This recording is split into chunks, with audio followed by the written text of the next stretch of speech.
கடலூரில் பள்ளி வேன் மீது ரயில் மோதியதில் உயிரிழந்த மாணாக்கரின் உடலுக்கு அமைச்சர் எம்.ஆர்.கே. பன்னீர்செல்வம் அஞ்சலி செலுத்தினார்.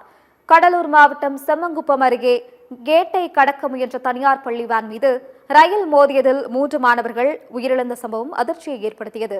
இதில் அக்கா தம்பியான சாருமதி மற்றும் செழியன் ஆகியோர் உயிரிழந்தனர். ஒரே குடும்பத்தைச் சேர்ந்த 2 பேர் உயிரிழந்தது அப்பகுதியில் பெரும் சோகத்தை ஏற்படுத்தியுள்ளது. இந்நிலையில் விபத்தில் உயிரிழந்த அக்கா தம்பி சாருமதி மற்றும் செழியன் உடல்களுக்கு அமைச்சர் எம்.ஆர்.கே. பன்னீர்செல்வம் அஞ்சலி செலுத்தினார். பிள்ளைகளை இழந்து வாடும் பெற்றோருக்கு ஆறுதல் தெரிவித்து முதலமைச்சர் அறிவித்த 5 லட்சம் உதவித்தொகையை வழங்கினார்.